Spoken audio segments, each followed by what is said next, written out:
So if you have concern about a kid going to the school system getting overweight, because the mother went through maybe a program and lost weight, she's a big thing, she just wanted an overweight kid. Obviously, keep the kid away from TV, get away from the games, let the kid exercise more, that's healthy for a kid. But you brought a very interesting point. There's a little bit of sabotage in the school system. 100%. The school systems sometimes have a meal, it's a hamburger with 3 inches of potatoes on it. Fat, salt. And it's a problem. Which I don't understand that, because you know what? Well, some of the school systems are trying to they're into it now with the sodas and my daughter's school, for example. So you would suggest that parents who are concerned about their child should go to the school, maybe get together, absolutely, and encourage the school system to teach healthy diet in school, which is a good starting point for a healthy adult that learns to eat correctly even in the school. Yes. Is that correct? For example, I want to tell you what how I do. about baked fries instead of French fries? It's such a simple thing to do. But I want to tell you what I do. Let me tell you what I've done. Many times in the years I'm in this industry, I have written a letter to the school nutritionist, to the kitchen, whatever you want to call it, saying that Dr. So-and-so recommended this young child to me, and that as a nutrition counselor, I'm asking if they can have some special requests for their meals. Because apparently some schools are bringing their own food. And I want you to know that's what we've done here. That's a great idea. The only problem, sometimes kids get uncomfortable. Am I a little different for the rest? So the overall best way is to get the whole system to realize there are concerns today. Some of the schools cut out physical activity and putting it back.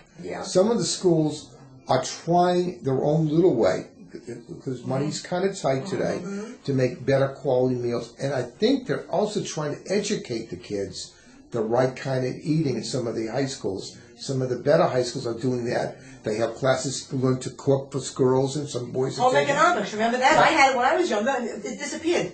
I didn't go to that one.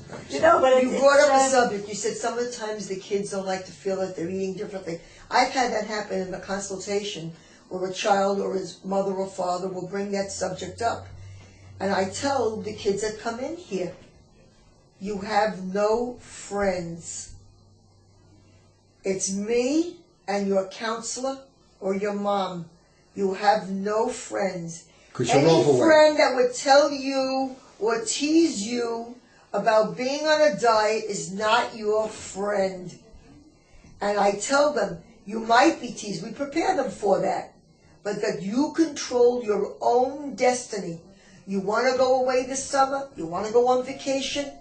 You want to go down 2-3 sizes by the intercession in January or by Christmas or anything like that? You have no friends. If they're eating a hamburger that's all over, with the gravy's all over it, you're going to eat the hamburger dry.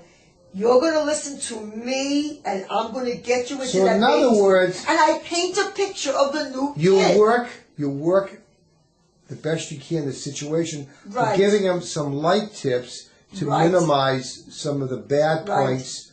You're not going to get rid of that, whatever they serve, but maybe teach them some things you could do to make what you eat less of a problem. Absolutely. And you know something. It's a little step in the right direction. When I'm dealing with kids, I never use, even teenagers actually, I never use the word diet. 2 words I never use. And I have a 10-year-old daughter. She's never heard me say diet and skinny. What was the term you would use? Those 2 words. If I would tell a child, there's nothing wrong with telling your friends, you're just learning how to eat better. There's nothing wrong with saying, hey, no, I'm learning how to eat better. I feel it's going to make me faster in gym. I'm going to be a better swimmer for my swim team. There's nothing wrong with saying to your friends, you know something, I'll have potato chips on Saturday, but right now during school I made a promise, I'm going to eat a little better during the week. Well, Dr. Thema Lipschitz, who's in San Francisco now, talks, and he's had a lot of kids. He teaches portion control, okay, and exercise is probably the best measure. You're not going to get a kid to go in very strict diets, but if he ate 2 donuts and got him a 1, that's even progress. That's a start. That's a start. Right. And if you got all the donuts up, replaced it with a piece of fruit, that's even a better start. Right. But at least you went from plus to a little minus That's a good start. See, the thing is, the parents have to play a big role in this, because a parent can do things that the kid doesn't even know about.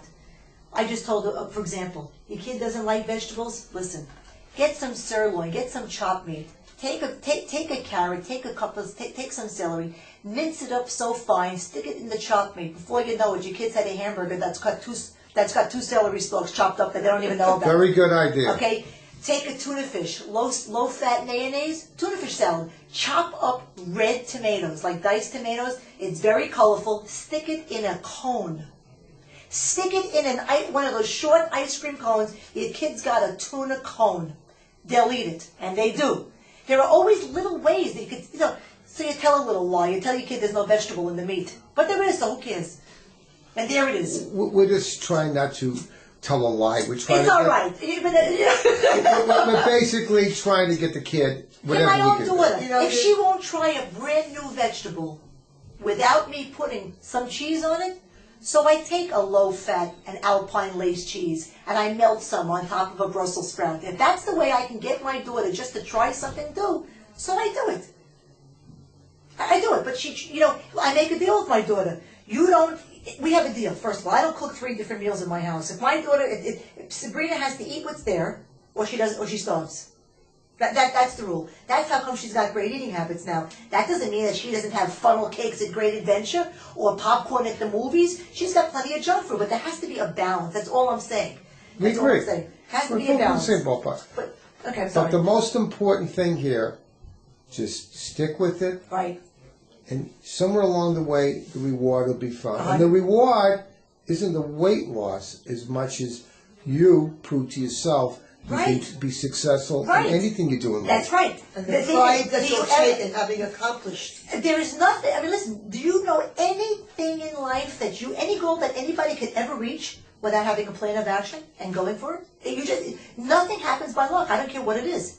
And that's what I try to teach people. First, have your goal. Have a plan of action of how you're going to get there, and then just go at it. Period. If you want to be successful, you have to have a plan. And so that's how I try to preach. I try to tell the parents the same thing. Let them see the results of what you're doing. Don't bother your kid about losing, because there's the other side of the story about parents who just beat their overweight kids over the head with it. It makes the problem worse, because now they're taking food and they're sneaking it upstairs.